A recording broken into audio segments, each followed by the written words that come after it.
peralihan dari Pak Jokowi pada suksesornya gitu ya, pada penggantinya itu bisa dipertanggungjawabkan kualitasnya juga gitu. Jadi nggak jomplang gitu.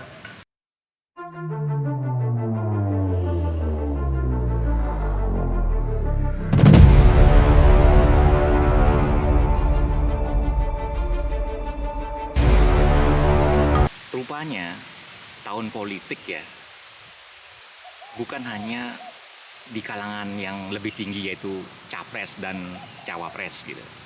Juga bukan hanya soal koalisi ini, koalisi itu. Ada yang juga yang sudah menggadang-gadang ini agar Gibran Rakabuming, putra Pak Jokowi yang sekarang jadi wali kota Solo, agar naik nih setingkat nih menjadi DKI 1 atau gubernur Jakarta seperti dulu Pak Jokowi waktu dicalonkan sebagai gubernur DKI Jakarta tahun 2012 itu. Bagaimana Bapak melihat fenomena ini? Apakah Bapak setuju atau punya pendapat yang berbeda? Kalau Mas Gibran itu diproyeksikan menjadi DKI 1, calon gubernur DKI di 2024, saya setuju Pak. Setuju sekali karena saat ini Mas Gibran tuh kita anggap sedang sekolah menjadi wali kota Solo. Jadi itu yang akan menjadi modalnya Mas Gibran untuk dibawa dalam kancah pilkada DKI, gubernur DKI 2024. Karena biar bagaimana anaknya singa kan pasti singa Pak ya.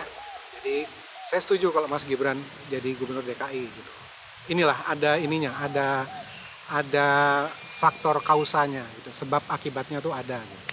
Nggak yang ujuk-ujuk entah dari mana mencalonkan diri jadi gubernur tanpa kita tahu latar belakang pengalamannya apa gitu ya. Nah, kalau saya malah pendapat pribadi saya nih Pak, alangkah indahnya kalau 2024 itu Gibran menjadi gubernur DKI, kemudian Mas Ganjar Pranowo itu menjadi salah satu menteri dalam kabinetnya Pak Jokowi di 2024. Jadi di situ juga Mas Ganjar itu nanti di 2024 sampai 2029 itu sekolah Pak. Kita anggap sekolah ya. Beliau misalnya taruhlah beliau jadi menteri dalam negeri gitu. Jadi nanti di 2029 beliau lebih siap dan lebih lengkap ininya, lebih lengkap pengalaman dan ilmunya untuk menjadi RI 1 gitu. Jadi peralihan dari Pak Jokowi pada suksesornya gitu ya, pada penggantinya itu bisa dipertanggungjawabkan kualitasnya juga gitu. Jadi nggak jomplang gitu. 5 tahun Mas Ganjar jadi menteri itu menaikkan pengalaman beliau. Jadi dengan Ganjar menjadi menteri dalam kabinet Pak Jokowi berikutnya misalnya ya, insya Allah itu memperkaya pengalaman Ganjar juga dalam ilmu kepemerintahan. Itu kalau itu bisa terjadi sangat baik. Jadi tidak terkaget-kaget. Contoh kayak gini Pak ya, Pak Jokowi itu beliau itu kan mengawali karir politiknya dari wali kota, kemudian naik kelas menjadi gubernur, kemudian naik kelas menjadi presiden. Artinya jenjang pemerintahannya tuh beliau menguasai tuh pemerintahan regional, kemudian provinsi, kemudian nasional. Nah Mas Ganjar ini kan lompat dari anggota DPR lompat menjadi gubernur tanpa ada pengalaman sebelumnya dalam pemerintahan. Nah kemudian pengalaman beliau menjadi gubernur 10 tahun ini itu nanti diperkaya dengan pengalaman beliau menjadi menteri. Misalnya menteri dalam negeri atau menteri mana apapun lah. Minimal itu akan memperkaya dan memperkuat basicnya beliau sebagai pemimpin menjadi RI 1 nanti di 2029 gitu. Jadi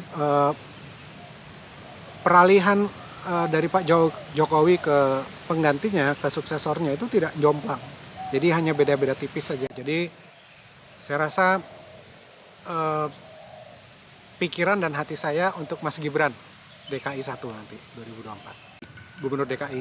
Kenapa? Karena walaupun nanti setelah ibu kota kita jadi pindah ke Kalimantan Timur, ibu kota Nusantara, kemungkinan DKI Jakarta itu tetap provinsi dengan APBD terbesar di Indonesia gitu. Jadi harus dipegang oleh orang yang amanah, orang yang jujur gitu, nggak sembarangan gitu ya. Yang menarik adalah ada juga wacana kalau Gibran yang jadi DKI 1 katanya calon wakil gubernurnya itu Grace Natali dari Partai Solidaritas Indonesia gitu. Menurut Bapak ini cocok nggak nih Grace Natali menjadi pasangannya Gibran di 2024 sebagai pendampingnya, wakilnya dari Gibran ini? Ya cocok-cocok aja sih sebenarnya. Jadi kalau kalau pertimbangannya diantaranya sosok yang apa? Sosok yang cerdas gitu ya, terus bisa berkomunikasi dengan masyarakat, sekaligus untuk meraih konstituen suara perempuan, ya bagus saja kalau wakilnya Grace Natali, sis Grace Natali. Tapi kalau saya melihatnya siapapun nomor 2-nya Mas Gibran, it's okay